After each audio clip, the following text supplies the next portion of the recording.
Well, it's been a few weeks since my last video. For my loyal, faithful watchers, thank you for your patience. Um, I could give an excuse to the delay, but I don't want to give an excuse because an excuse sounds like I have to justify doing something wrong. And actually, I very happily took a few weeks off to spend a lot of time with family, do some fun travel, and to migrate my way from my winter home in Florida all the way back to my summer home. This sounds so pretentious. I'm back home in Maine, is what I'm trying to say. Thus, the new background and my cluttery, eclectic shelf of interesting stuff behind me. So, yeah, here I am. I've been toying with a lot of different video topics to discuss for this particular video, the first video back. And even right now, as I'm speaking, I'm kind of torn between a couple different topics. So I think we'll just start on one of them and see what happens.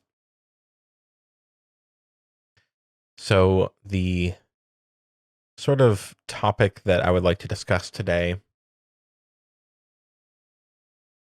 is about the highs and lows of life and the way that we might navigate or try to extricate ourselves from those highs and lows when we start doing self-work, self-improvement, etc. I think most of us get jogged or jolted into this space trying to learn about ourselves and work on ourselves and all that when we go through some sort of traumatic experience in life. It could be one very big thing that's bad, like a big breakup or a sudden job loss or unexpected death of an immediate family member or close friend. Or it could just be a snowball of things that just stack up and just break you one day, and you find yourself in the depths of despair and anxiety and pain, and your heart's pounding and you feel like there's a lead weight in your gut and you feel frozen or scared. That sort of fight or flight or triggered nervous system response. We've all been there. And when you're in that state, you're desperate to do anything to get out of it. Sometimes this is doing some hasty action, like engaging in a life change or sending some message to someone, a text or an email or a call, like something to try to change the state that you're in, anything you can. Or sometimes we are just incapacitated in a fetal position on the couch or bed, just stuck in a vortex of dark thoughts. So we try to extricate ourselves from this state because it's a painful, terrible state. No one wants to stay in that state. It's bad. And perhaps we start diving into the study of psychology and attachment theory and personality disorders and starting to unpack our childhood. Maybe we work with a therapist. What can sometimes happen once you start getting on this road, and I've certainly gone through this myself, is you, at first, it's like a survival thing. You're trying to not feel that really bad, terrible feeling. So you try to master yourself. You try to master your emotions, and you may learn, as I have and have spent time doing in the past, to sort of compress your emotional variability.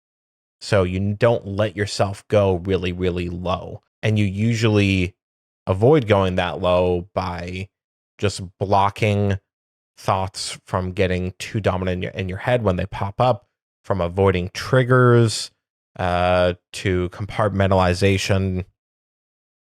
You might become a master at this to just try to avoid feeling bad, because feeling bad is what got us into this hole situation in the first place of trying to learn about all this stuff and why we feel bad, et cetera, et cetera.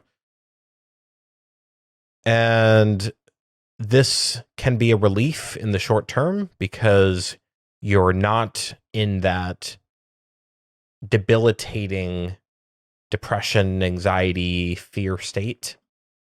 But what can happen over time, and I think does when you sort of avoid those lows and block them rather than truly dealing with them or processing them, is you compress your emotional variability, which means that although you don't have those low lows anymore, you don't let yourself go there, you also don't have highs or high highs, if you will, anymore.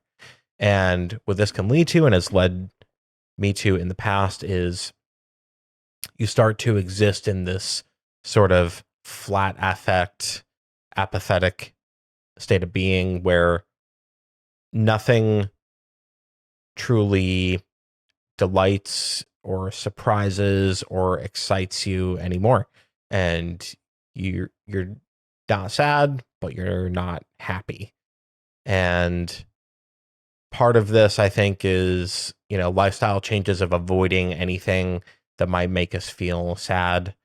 But I think part of it is just we get into this sort of knee-jerk response of blocking extreme emotions from happening, because extreme emotions inevitably equal some sort of pain at some point.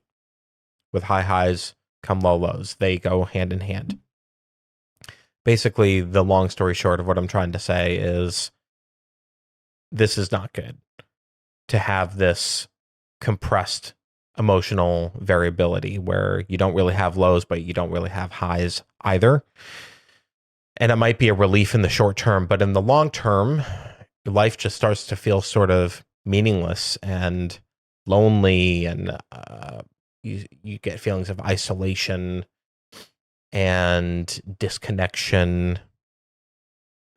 And this can lead to things like existential crisis, where you just have this thought of like, what am I doing with my life? I don't feel inspired by anything. I don't feel happy or excited about anything. And then that can kind of send you spiraling into madness or into doing something that you end up regretting, messing up your life, etc. So what am I suggesting? What I am suggesting is that, having done both in the last several years, I feel very strongly that it is much better to have high highs and low lows than to not have them. Because life is both of those things. You have to have, life necessarily contains good and bad. It has to have them. It does have them by design. It's inevitable. It's unavoidable. And if you are avoiding it, you're not really avoiding it. You just tricked yourself into thinking that you're avoiding it. But really, you're just piling unprocessed feelings and events into the recesses of your mind and heart that will erupt at some point and could become very destructive for you and for the people around you, depending on how you deal with those things when they erupt. So what I'm suggesting is allow yourself to feel everything that you can safely. And obviously, with all of this stuff, there's a lot of asterisks and exceptions and gray areas. It's definitely not good to get stuck in a low state, having like a true depressive episode that's lasting for days, weeks, or months, or years even. That's definitely not good. But I think that by allowing yourself to feel the things that come up, they can pass through you and you can let them go much faster. Because if you have some sort of negative input that comes in, someone says something bad to you, or they don't do something that you wanted them to do and it makes you feel a certain kind of way, or anything, and you sort of just like, you feel that edge coming up and then you just stop it in its tracks, that's getting stuck inside of you until you deal with it. So the best thing is to see that negative input coming in, look at it, acknowledge it, take a deep breath, try to recognize it for what it is. Don't take it personally, and then just allow it to go, to leave you. And I know this might sound a little bit woo-woo or a little bit esoteric, but I don't really know how else to describe this. And then same thing with the highs. When the highs come in, like try to exist in an open state and let yourself be surprised and excited and delighted by every part of life that you can. And I think one of the best ways to do this is to just pay attention, to get out of your head and into your body and into your space and environment, to be present. Because when we have all this stuff floating and bouncing around in our heads, these past things we're ruminating on, regrets, etc., we're not really there. We're not really paying attention. We're not really receiving the positive inputs of life, the delight of feeling the sun on your face after a rainy day, or hearing the birds singing in the morning, or I feel like I can only come up with nature examples right now, but I think you get the point. Remain open. When negative inputs come in, let them come in and then let them go. And when positive inputs come in, also let them in, look at them, enjoy them, and then let them go. Because you don't really want to ruminate too much on positive or negative things. Even ruminating on positive things can lead to fixation on, and then obsessiveness, and then fear of not getting those things. So then you sort of turn a positive into a negative.